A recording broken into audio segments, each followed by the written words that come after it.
Alcohólicos Anónimos, visto por la medicina. Y también no olvides suscribirte y activar la campanita de las notificaciones. Sin sus amigos de la medicina, Alcohólicos Anónimos nunca hubiera nacido. De la profesión médica fue de donde aprendió AA, esta la naturaleza física y emocional de nuestra enfermedad. En la actualidad miles de médicos en todo el mundo están trabajando en estrecha cooperación con nosotros. En la siguiente sección presentamos a dos de estos amigos médicos, quienes gratuitamente nos dieron su más caluroso apoyo en la celebración del 20º aniversario de AA en San Luis, julio de 1955. Reproducimos aquí el acta de la mesa redonda médica en la convención. La primera alocución fue dada por el Dr. W. W. Bauer de la Asociación Médica Norteamericana.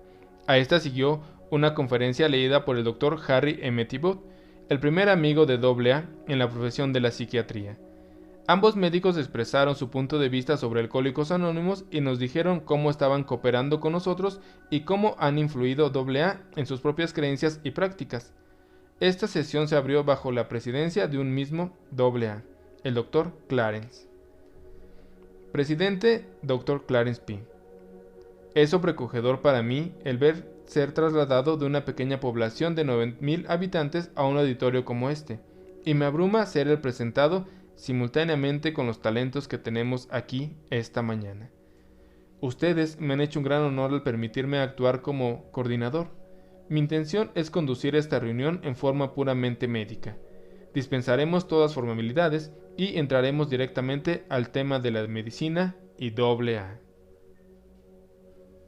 En primer lugar, tenemos con nosotros esta mañana al más grande de los miembros vivientes de AA, quien humildemente ha rechazado el título de honoris causa de doctor en leyes. Me parece que fue una acertada decisión. Yo solamente daré gracias a Dios por habernos dado esta oportunidad y por habernos permitido conocerlo. No existen palabras para describir nuestros sentimientos hacia Bill. Bill, yo sé que todos ustedes sienten que esta es una reunión muy significativa, en una ocasión muy significativa, porque trata de nuestras relaciones con los hombres de la medicina. Alcohólicos Anónimos puede asimilarse a un templo sostenido en 3 pilares. El uno es la religión, el otro la medicina y el tercero nuestra propia experiencia como gente que ha sufrido del alcoholismo. La medicina, en sus amplios aspectos, incluye la ciencia de la mente y su efecto sobre el cuerpo, tanto como el efecto de la enfermedad física sobre la mente. En nuestros dos distinguidos invitados, el Dr. Bauer y el Dr. Thibault, tenemos personas verdaderamente expertas en cada una de estas modalidades. Nosotros los bebedores somos campeones para fabricar excusas y argumentos. Es tarea del psiquiatra buscar detrás de estas excusas para hallar las causas más profundas de nuestra conducta. A pesar de no tener instrucción en la psiquiatría, podemos, después de algún tiempo en AA, ver que nuestros motivos no han sido lo que pensábamos y que fueron causados por fuerzas desconocidas para nosotros. Por consiguiente, debemos buscar, con el más profundo respeto, interés y beneficio, los descubrimientos de la psiquiatría, recordando que hasta ahora los psiquiatras han sido mucho más tolerantes con nosotros que nosotros con ellos. Así les damos las gracias por la leal amistad y continuo apoyo que nos han dado en todas las especialidades de su profesión, tratándose del practicante general o el especialista en la química del cuerpo. Todos sus descubrimientos debemos usarlos como individuos. Naturalmente que como movimiento nunca debemos presumir de introducirnos en la ciencia médica. La práctica de la medicina está reservada a los médicos. La enseñanza de la religión formal es la tarea de los clérigos. Por consiguiente, cumplamos modestamente nuestro papel y convirtámonos en el eslabón, ese eslabón que estuvo perdido durante tanto tiempo, y debemos dar gracias a Dios porque hay personas como el Dr. Bauer y el Dr. Thibault. Coordinador. En el programa de esta mañana he delegado algunas de mis propias responsabilidades. He tenido el placer de encontrarme con el Dr. R.M. de San Francisco. Aunque no lo conocía anteriormente sino a través de alguna correspondencia que he tenido con él, siento como si lo conociera desde hace muchos años. Voy a pedirle el favor de actuar como presidente para presentar a nuestro próximo orador. Permítame presentarles al Dr. R.M. Dr. R.M. compañeros miembros de Alcohólicos Anónimos y distinguidos invitados. Voy a ser breve. Somos muy afortunados de contar entre nosotros con un hombre del calibre de quien van ustedes a escuchar. Es una persona que tiene una excelente posición en la Asociación Médica Americana. Alguien que nos lleva a ustedes y a mí muy dentro de su corazón. No podríamos contar con un mejor aliado que el siguiente orador para confirmar y fortalecer la ya creciente amistad de AA y la profesión médica. Es un profundo placer y un gran honor presentarles a mi jefe, este amigo mío y de ustedes, el Dr. W. Bauer. Dr. W. Bauer. Gracias, doctor, por su amable presentación. Quiero asegurarles que yo no soy jefe de nadie. Soy solamente uno de los empleados de la Asociación Médica Norteamericana, o tal vez podría decir que soy un altoparlante ambulante. Creo que mi estatus en esa asociación fue muy bien expresado un día en la reunión anual en Atlantic City, cuando alguien me preguntó en qué hotel estaba alojado. Cuando yo mencioné al hombre de dicho hotel, me respondió: «Ah, usted no está alojado en los hoteles tales y tales, donde se encuentran las cabezas. A usted lo mandaron donde están los hombros». Como altoparlante ambulante he tenido innumerables auditorios. Uno de mis colaboradores me dijo no hace mucho que he pronunciado más de 1000 discursos, lo cual es un magnífico tributo a la paciencia del pueblo americano. Ordinariamente no tengo que esforzarme para hablar, pero tuve una invitación hace un año cuando la Asociación Médica se reunió en San Francisco para dirigirme a una reunión abierta de Alcohólicos Anónimos en la zona central de aquella ciudad. Y debo admitir que nunca he sufrido mayor temblor en toda mi vida que en vísperas de aquella reunión, porque no veía ninguna buena razón por la cual yo debería presentarme allí a hablar ante ustedes los AA. Recordé al joven rector de la iglesia episcopal a la cual pertenezco. Fue consagrado obispo, lo cual, por supuesto, fue un gran evento en la vida de aquel joven clérigo episcopal. Después de la solemne ceremonia de consagración hubo un banquete, y la mesa principal se colocó sobre una plataforma para que todos pudiéramos ver al nuevo obispo. Previamente a su presentación hubo algunas alabanzas, y cuando llegó su turno para responder, dijo: «Me siento como aquel caballero ligeramente ebrio en una noche de luna, que caminó hasta la mitad de un puente, miró hacia abajo el agua, y al ver la luna reflejada, allí movió su cabeza, y dijo: ¿Cómo diablos me trepé hasta este punto?». Ya no me siento tan temeroso en esta ocasión, porque aquella audiencia de AA probó ser como todas las demás, muy considerada y amable con el orador. Me escuchó con cortesía y después tuvieron la suficiente amabilidad de decir que les había gustado mi intervención. Pero la razón por la cual me siento mucho más en confianza en esta oportunidad se debe a lo que sucedió a mi esposa, quien me acompañaba en aquella ocasión. Después de la reunión nos detuvimos a conversar con un grupo de aquellos AA, y cuando estábamos charlando un caballero se unió al grupo y fue presentado a nosotros. Cuando vio a mi esposa la miró cordialmente y le dijo: «¿Dónde has estado? Hace ya 2 años desde que te vi en una reunión». Esto fue particularmente cómico, porque mi esposa es prácticamente abstemia. Mi experiencia con AA retrocede a los días en que acostumbraba a transmitir programas de radio en la cadena NBC. Esto fue semanalmente, y tuve el privilegio de emitir un programa bajo la orientación y dirección de uno de sus miembros del área de Chicago. Desde aquel tiempo empecé a entender un poco de qué se trataba esto de Alcohólicos Anónimos. Por supuesto, una persona como yo no podría entenderlo plenamente. No soy psiquiatra como el Dr. Tiebout, de suerte que mi conocimiento empírico es solo el de un practicante. No soy miembro de AA y por lo tanto no tengo los antecedentes de experiencia que ustedes tienen, y afirmo con toda seriedad que me siento muy humilde en esta posición ante un grupo de gente como ustedes.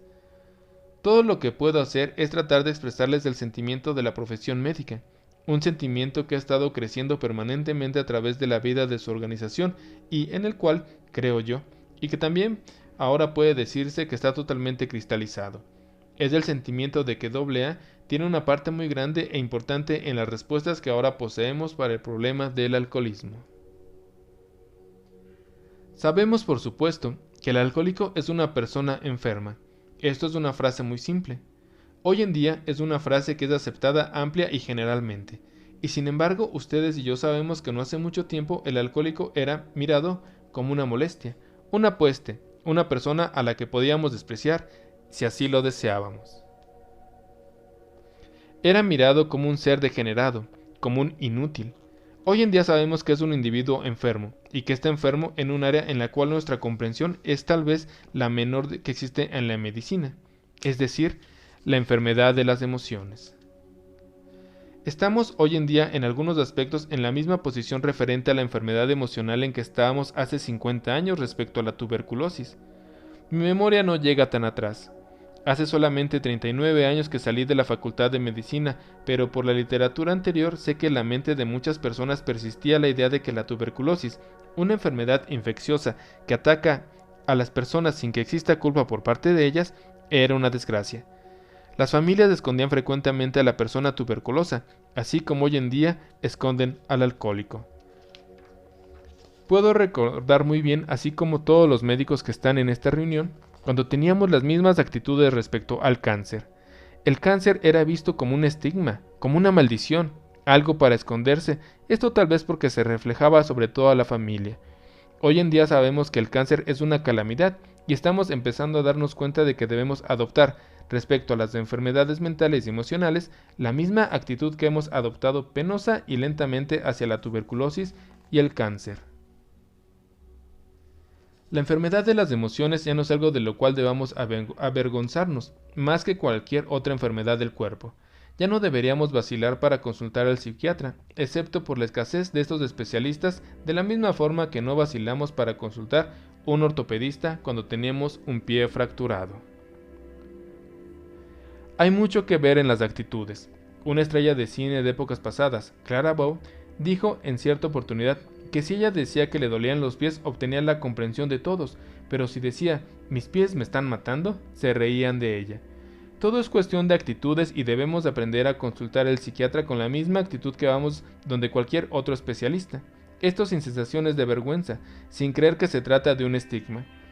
Hay algunas frases que los médicos se ven obligados a usar que debemos aprender, comprender, aceptar y compensar. Hemos aprendido que en la medicina, y el público en general, va a tener que aprenderlo, que existen tremendas diferencias individuales entre las personas, diferencias en la resistencia física. Por ejemplo, algunas personas se cansan más fácilmente que otras. Algunas personas son víctimas de la infección más fácilmente que otras, a causa de diferencias en su metabolismo. Existen marcadas diferencias como ustedes saben, esto en la inteligencia de las personas, y también debemos aprender a reconocer que existen diferencias en la estabilidad emocional. Hay personas que pueden soportar más penalidades que otras. El tener paciencia para tolerar estas dificultades es generalmente visto como una virtud, y así es, realmente es maravilloso si uno la tiene. El valor también es algo admirable, y un eminentes soldados y líderes militares, al preguntar si han tenido miedo en las batallas, responden: estos sí son honrados, que usualmente lo han tenido. La respuesta ha sido: naturalmente que siempre tengo miedo en las batallas. Sería un loco si no lo tuviera. En las batallas siempre hay peligro. Nosotros también debemos aprender que hay situaciones de batalla para nosotros en las cuales debemos tener miedo, miedo que serán fuerte en unas personas y más en otras. No es para afanarme que yo como individuo no me sienta tentado por el alcohol. Yo tengo mis propias tentaciones. Tengo la tentación del tabaco y de la comida, y existe tanta intempencia en ceder a estas tentaciones como la que existe en ceder a la tentación que para ustedes y muchos otros ha sido o es el alcohol. Por ello, en la profesión médica, agradecemos el tener esta asociación y colaboración con ustedes. Necesitamos colaborar con ustedes, así como ustedes lo necesitan con nosotros, esto para resolver este problema de alcoholismo. Ustedes han llegado por caminos distintos a algunas de las mismas soluciones que la medicina ha encontrado en el tratamiento del alcoholismo. Hemos aprendido, por ejemplo, como ustedes, que la terapia de grupo es muy valiosa en ciertas situaciones. Supongo que la primera indicación de la terapia de grupo en medicina, porque por lo menos en la medicina moderna, fueron las reuniones de futuras madres, donde estas señoras expectantes se reunían para aprender lo que les daba o que les estaba sucediendo y encontrar el por qué y el cómo actuar en determinada forma a ese respecto. Luego se difundió la idea y un doctor muy valiente, de quien se hizo casi el ridículo en la profesión, decidió que no había ninguna razón por la cual los hombres no debieran aprender a preparar un biberón o cambiar un pañal.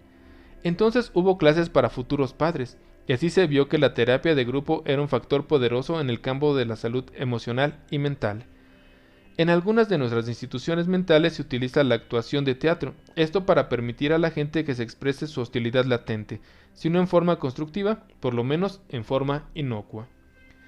Hemos inclusive aplicado la terapia de grupo a una de nuestras más grandes tentaciones, el área de la comida, y se ha sugerido seriamente que se organicen los obesos anónimos, o algo por el estilo.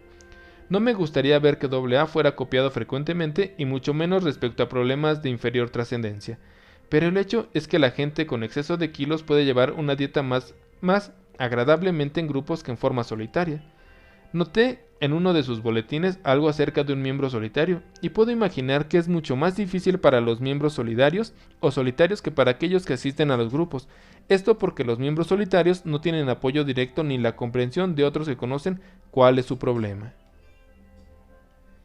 En medicina hemos aprendido una gran cantidad acerca del tratamiento físico del alcohólico. Sabemos acerca de la nutrición, la importancia de una dieta bien balanceada con vitaminas y minerales. No las consideramos curaciones del alcoholismo porque ya no suponemos que la carencia de vitaminas sea la causa del alcoholismo. Esta es una posición demasiado simplista, pero sabemos que estas cosas son necesarias en el tratamiento y la rehabilitación médica del alcohólico. Sabemos también que han fallado varios tipos de desintoxicación y otras formas de terapia. No son suficientes en sí mismas, necesitamos algo más. Sabemos también que la exhortación religiosa ha fracasado. Somos los consejos, así como los consejos de personas que no tienen idea del problema, que simplifican demasiado. Gente que supone que el alcohólico es una persona perpetuamente sedienta con una fiera ansiedad por el alcohol. Gente que no sabe que muchos alcohólicos odian el alcohol peor que un veneno, esto cuando están sobrios, porque saben perfectamente que es un veneno. Hemos aprendido la inutilidad que tienen las promesas a largo plazo, porque son muy difíciles de mantener, y ustedes nos han enseñado todas estas cosas, mucho más que cualquier otro grupo que yo conozca. Tengo muchos amigos en AA, sospecho que tengo más amigos en AA de los que yo mismo sé, puesto que tal vez algunos de mis amigos no me han contado que pertenecen a esta comunidad. Puedo recordar que, después de algunas de las presentaciones por radio que hice, fui detenido en las calles de la ciudad donde vivo, esto cerca de Chicago, por gentes que yo había conocido durante muchos años, ellas que me expresaron su agradecimiento por los programas. Me sorprendí con ello, pero a medida que fue pasando el tiempo, fue menor mi sorpresa cuando vi la efectividad del trabajo de ustedes. Conocí a un hombre de gran talento, íntimo amigo mío, que trabajaba en una profesión creativa, que no voy a mencionar porque posiblemente con aquellos identifican a la persona, y un hombre que estaba prácticamente en los umbrales del genio. Vi cómo el alcohol insidiosamente se involucró en su carrera, como en sus relaciones con su esposa e hijos, en su posición dentro de la comunidad. Vi a su esposa protegiéndolo y vi cuando ella describía sus frecuentes enfermedades, las cuales gradualmente empezamos a verlas como tales, aunque no de la clase que ella quería hacernos creer. Lo vi casi a punto de perder su trabajo, lo vi cuando lo despidieron, luego lo vi en su derrota total. Vi cuando dejó caer sus brazos diciendo, ya no puedo lograrlo por mí mismo, necesito encontrar alguna ayuda. Y con la ayuda espiritual de su amigo religioso y de AA, he visto a este hombre retornar a una posición de comando profesional y veo a este hombre tan sobrio, tan brillante y tan despejado que hoy en día como cualquier persona en este auditorio. Tengo fe en que va a continuar de esta forma. A este es solamente uno de un gran número de personas que he visto y que otros doctores también han visto. Así, más y más estamos empezando a darnos cuenta que ustedes tienen en sus principios derrota, humildad, búsqueda de la orientación divina, sobriedad cotidiana y sobre todo anonimato, la seguridad de que nadie va a volverse famoso como líder de Alcohólicos Anónimos. Estos principios son todos de importancia vital. Ustedes que han visto lo que el alcohol puede hacer en sus vidas, están trabajando unidos en grupos e individualmente y están causando una impresión mayor sobre el problema del alcohol de lo que nunca había sido logrado. Necesitamos esta impresión en este mundo actual, mundo en el cual domina el temor. El alcoholismo es un escape, ¿pero de qué? Pues de las situaciones intolerables en su propia vida, y el mundo entero es una situación intolerable hoy en día. ¿No es de maravillarnos que el alcoholismo continúe creciendo? No solo por eso, sino porque estamos en una situación social en que las tentaciones alcohólicas nos rodean por todas partes. Supongamos que esta es la única convención, exceptuando tal vez las convenciones estrictamente religiosas, en las que no se consume licor. No sé si ustedes obtengan buena acogida en ciudades de convención. Realmente ustedes no le hacen un gran favor al negocio de bares y similares. Gentes que cuando yo era niño se hubieran visto mortificadas con alguien que bebiera una copa, ahora están sirviendo socialmente bebidas en sus casas. Nuestros hijos están siendo educados en un medio ambiente tremendamente alcohólico. Por medio de carteles, por la radio y la televisión, en todas las formas de publicidad se glorifican las cualidades de las bebidas alcohólicas. Juntemos estos dos factores, un mundo que vive bajo la dominación del temor y un mundo lleno de alcohol y de sugerencia alcohólica, y podremos ver la importancia de que la gente se dé cuenta de lo que es realmente el alcoholismo, una enfermedad emocional y profundamente arraigada que debe tratarse de acuerdo con los principios psicosomáticos. La palabra psicosomático significa simplemente cuerpo y alma. Escuchamos muchas cosas en estos días acerca de la medicina psicosomática, pero permítame decirles que cualquier médico que realmente mereciera ese nombre, desde los albores de la humanidad hasta los días presentes, se ha practicado la medicina psicosomática. Sir William Osler dijo: no es tan importante saber qué enfermedad tiene el paciente como saber qué paciente tiene la enfermedad. Esta es una de las cosas que ustedes los AA han sacado nuevamente a la luz. Por ello he venido ante ustedes con un gran sentido de agradecimiento por haberme invitado. Vine, como he dicho, para presentarme ante ustedes humildemente y admirar los grandes resultados obtenidos, y para decirles que nosotros, los de la profesión médica, tenemos la confianza de que tales resultados crecerán más y más en forma más importante a medida que el tiempo transcurra, porque ustedes se han colocado en el camino ascendente. Además, han tendido y siguen tendiendo la mano bondadosa para ayudar a aquellos que lo necesitan. Yo no soy psiquiatra, pero tengo fe al decirles, como la he tenido al decir a miles de pacientes, que el factor más importante que hoy necesitamos es la tranquilidad de la mente. A esto se le han dado muchos nombres. Se han vuelto populares algunos libros que tratan de este tema. Algunos lo llaman el poder del pensamiento positivo, otros paz mental, otros más paz del alma, pero me inclino a tomar partido al lado de Billy Graham para llamarlo paz con Dios. Estas son las cosas que necesitamos, y una organización como la de ustedes, en un mundo que parece haberse vuelto loco en forma materialista, nos da el valor para creer que todavía hay esperanzas, que existe el idealismo, y que vamos a tener éxito sobre muchos de nuestros problemas, y de los cuales uno de los más serios es el alcoholismo. Presidente: yo practico todos los oficios sin profundizar en ninguno, y por lo tanto soy un médico general. Pertenezco a la Academia Americana de Práctica General, que tiene su sede aquí en San Luis. Y perdóneme este comentario. Alcohólicos Anónimos en sus primeros días fue apoyado por 3 médicos eminentes. Ustedes han oído a Bill mencionar al Dr. Silworth. Todos nosotros conocemos a nuestro amigo Harry Thibault, y quisiera en esta ocasión mencionar al Dr. Kirby Collier del estado de Nueva York, por cuya mediación se invitó a Bill W. a dirigirse ante la Asociación Psiquiátrica Norteamericana, ocasión en la cual leyó esta maravillosa ponencia. La medicina mira Alcohólicos Anónimos, que constituyó un hito en la historia médica. Por ello, en esta ocasión me gustaría rendirle un tributo especial al Dr. G. Kirby Collier, quien nos dejó por voluntad divina hace un año aproximadamente. El Dr. Silworth, el Dr. Thibault y el Dr. Collier fueron grandes colaboradores de AA durante sus años de formación, y nunca podremos expresar suficientemente nuestro sentimiento por aquellas 3 personas. El siguiente orador es, en mi opinión, un gran médico. Ante todo, es un doctor en medicina, pero luego se especializó en la rama psiquiatría. Ha escrito muchos artículos de gran inspiración, y yo quisiera llamar su atención sobre el más reciente Rochester, que tuvimos copias de este artículo, esto que circularon entre los miembros. Él decía que el factor del ego en la derrota alcohólica. Por supuesto, todos los alcohólicos padecemos de este ego que el Dr. Thibault describe con tanto acierto. Es un gran placer para mí presentarles a un antiguo amigo de Bill, un gran amigo de AA, un magnífico médico, científico e investigador, el Dr. Harry Thibault de Greenwich, Connecticut. Dr. Harry M. Thibault. En circunstancias ordinarias, yo le daría las gracias a la persona que me presentó por sus amables frases, pero durante años he estado enseñando la necesidad de la reducción del ego, y no me siento seguro de que mi ego haya quedado lo suficientemente reducido por esta cordial presentación.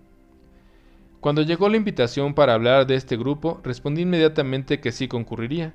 Durante muchos años, como todos ustedes saben, he estado asociado con AA, y todas las experiencias que había tenido se presentaron repentinamente a mi memoria. Por consiguiente, tenía tanto que decir que no sabía por dónde empezar. Por lo tanto, con su permiso, voy a utilizar un manuscrito para que los puntos que deseo tratar no se me olviden. En una reunión de AA, el orador generalmente se identifica como alcohólico y luego procede a narrar su historia, usando la sabiduría o la gracia, o ambas, a medida que continúa su narración. Yo también voy a contarles mi historia, aunque no estoy tan seguro de igualar el ingenio o la profundidad de los oradores de AA. Me uní a Alcohólicos Anónimos fortuitamente en 1939, cuando un paciente mío se convirtió en miembro de un grupo de Nueva York. Recuerdo muy bien la primera reunión a que asistí. Estaba tenso y excitado. AA iba a salir al aire por primera vez. Uno de los miembros que trataba de adquirir la rehabilitación había hablado con Grady Hatter, quien, al escuchar su historia, sugirió que el hombre de AA apareciera en el programa. Nosotros, la gente. Esta era la noche señalada para la transmisión y era demasiado excitante y especial para que se tratase de una reunión habitual. El resultado real fue un poco menor de lo esperado. El hombre de AA habló brevemente acerca de sus experiencias, y no hubo nada más. Sin embargo, AA había dado un paso más para hacerse conocer, un paso no muy grande seguramente, pero de todas maneras, uno de los muchos pasos que condujeron finalmente a su presente posición en la escena nacional e internacional. Posteriormente asistí a otras reuniones, más ortodoxas en carácter, y gradualmente se me fue adentrando la convicción de que este grupo había logrado encontrar un método para solucionar el problema de beber excesivo. En cierto sentido, esta era una respuesta a mis oraciones. Después de muchos años de haberme devanado los sesos en el problema del tratamiento del alcohólico, podía ahora empezar a tener esperanza. A este respecto, mis 2 primeros años de contacto con AA fueron los más excitantes de toda mi vida profesional. AA se encontraba por entonces en su etapa milagrosa. Bebedores desahuciados se levantaban de su postración. Individuos que habían buscado infructuosamente por todos los medios de ayuda conocidos empezaron a responder a esta nueva orientación. El estar en contacto con uno de tales grupos, aunque fuera por casualidad, era sencillamente formidable. Adicionalmente, desde un punto de vista profesional, se abría ante nuestros ojos toda una nueva avenida de tratamiento para los problemas del alcohol. En alguna parte, dentro de la experiencia de AA, se encontraba la clave de la sobriedad. Aquí estaba la primera pista auténtica después de muchos años de esfuerzo inútil. Las posibilidades eventuales eran muy intrigantes. Tal vez yo pudiera aprender la forma en que AA funcionaba y así saber algo acerca de la forma de cómo la gente dejaba de beber. En realidad, yo compartí la excitación general de aquellos días. Podía ver por fin el amanecer frente a mí. Mi futuro en este aspecto se hizo muy claro. Iba a tratar de descubrir en qué consistía la clave de AA.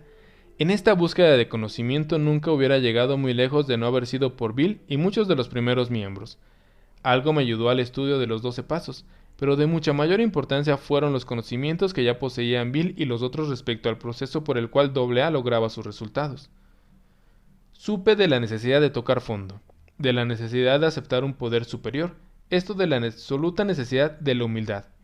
Estas ideas que nunca habían cruzado mi horizonte profesional, ni ciertamente había tenido influencia en mi pensamiento o actitudes no profesionales, porque, aunque eran ideas revolucionarias, tenían un sentido y me encontraba embarcado en una línea de descubrimientos.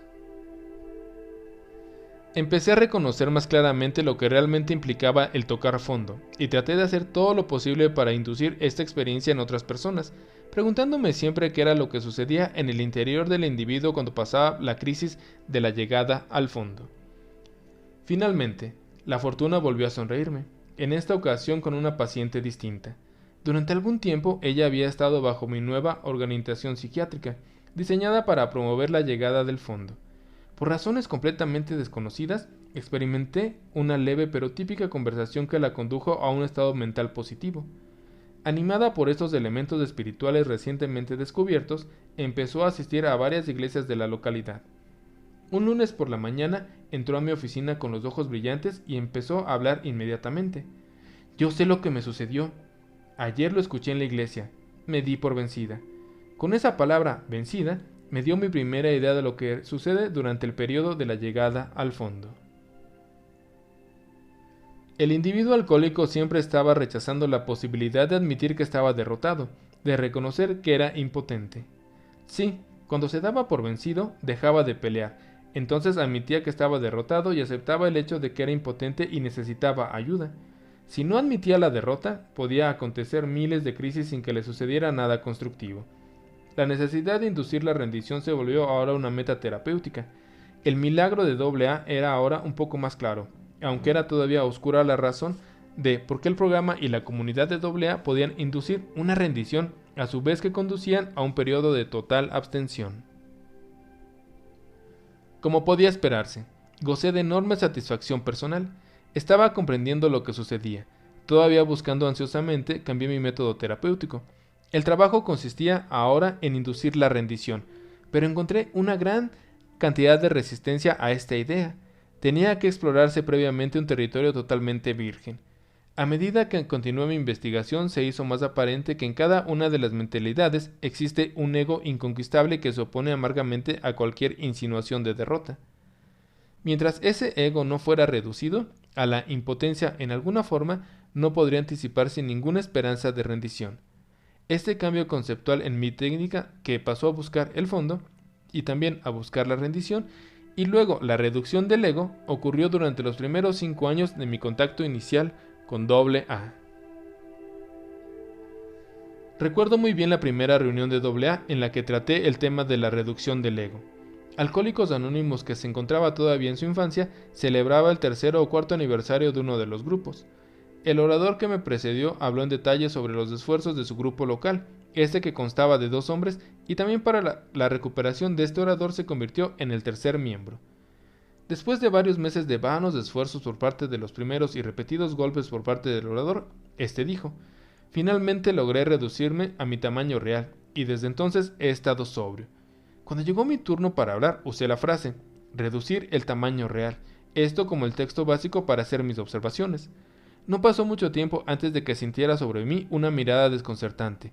Provenía del orador presente. Mirándolo un poco más directamente pude ver sus ojos maravillados fijos en mí. Era muy claro que estaba totalmente asombrado de que hubiera dicho algo que proporcionara base y tema a un psiquiatra.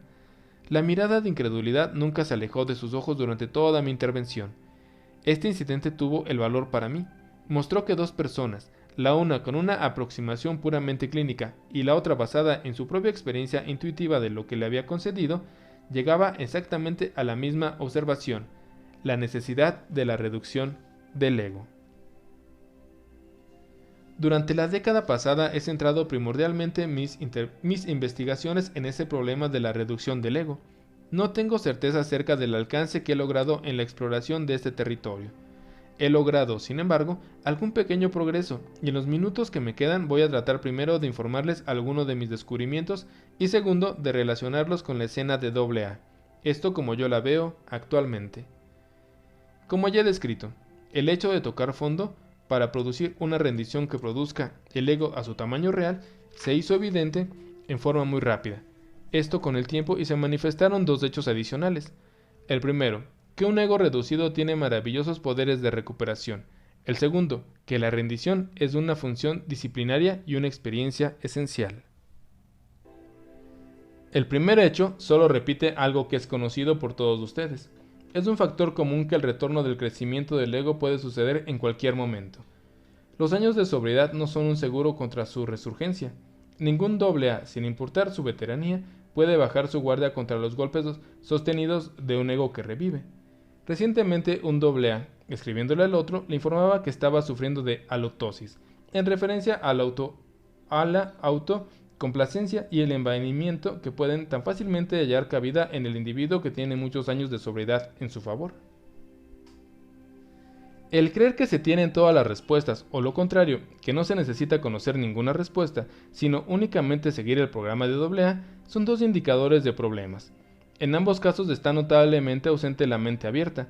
Tal vez la manifestación más común del retorno del ego se manifiesta en el individuo que cae de su nube rosa. En este estado mental tan familiar para todos ustedes, porque el estado de nube rosada es una cosecha lógica de la rendición. El ego, que está lleno de problemas, se da por vencido y el individuo siente paz y tranquilidad interior. El resultado es una enorme sensación de bienestar y descanso, y la persona rápidamente se siente en una nube rosa y cree que ha encontrado el cielo en la tierra. Todos saben que está propenso a una recaída, pero tal vez no sea igualmente claro que está el ego, y que vuelve lentamente a su posición inicial, quien fuerza la caída de esa nube a la arena de la vida, donde con la ayuda de AA puede ahora aprender a convertirse en una persona sobria y no en un ángel. Yo podría continuar con muchos más ejemplos conocidos por todos ustedes para mostrarles el peligro de creer siempre que el ego está muerto y enterrado. Su capacidad de renacimiento es pavorosamente sorprendente y nunca debe de olvidarse. Mi segundo descubrimiento, que la rendición es una experiencia disciplinaria, requiere alguna explicación. En artículos recientes he demostrado que el ego básicamente debe estar avanzado lenta pero continuamente, y que opera con la creencia inconsciente de que nunca puede detenerse. Da por hecho que está bien el ir hacia adelante. No espera en ningún momento el ser detenido y por consiguiente no tiene capacidad para ajustarse a dicha eventualidad.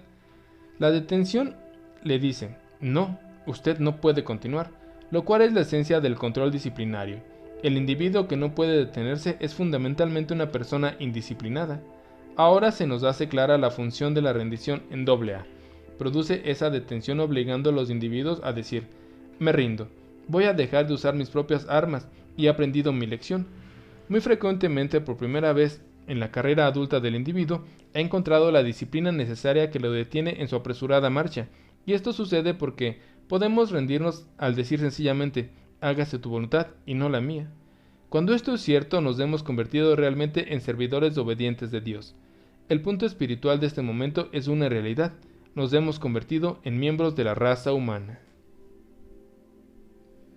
He presentado los dos puntos que yo deseaba, a saber, primero, que el ego puede revivir, y segundo, que la rendición es una experiencia disciplinaria. Ahora deseo comentar su significación para AA, como yo la entiendo. Primordialmente nos muestran simplemente que AA siempre será algo más que un milagro. El simple acto de rendición puede producir la abstinencia o la abstención por su efecto retardador en el ego. Infortunadamente, el ego siempre volverá a mostrarse a menos que el individuo aprenda a aceptar una forma de vida disciplinada, con lo cual esa tendencia de retorno del ego estará controlada permanentemente. Esto no es nuevo para los miembros de AA. Ellos han aprendido que la simple rendición no es suficiente bajo la sabia orientación de los padres fundadores. También se ha hecho hincapié en la necesidad del esfuerzo continuo para mantener este milagro. Los 12 pasos, que son inventarios reiterados, y el mismo 12º paso, que es un recordatorio permanente de que se debe trabajar para merecer la sobriedad, y todos ellos son esenciales. Más aún, hablamos de un trabajo de 12º paso, y eso es exactamente un trabajo, pero en esta ocasión el milagro se presenta para la otra persona. Las tradiciones también forman parte de un aspecto no milagroso de AA. Representan, como Bill mencionó, los significados y lecciones de la experiencia. Sirven como guías para el inexperto. Controlan los caminos del inocente y el desprevenido. Hacen que el individuo ponga sus pies sobre la tierra y le presentan los hechos de la realidad. Dicen, ten en cuenta las lecciones de la experiencia, o de lo contrario, te verás envuelto en el desastre. No sin razón hablamos con la voz de la experiencia. El énfasis que he puesto en los elementos no milagrosos de AA, estos tienen un propósito definido. Cuando por primera vez conocí a Alcohólicos Anónimos, también me había envuelto en la nube rosada que estaba la mayoría de sus miembros.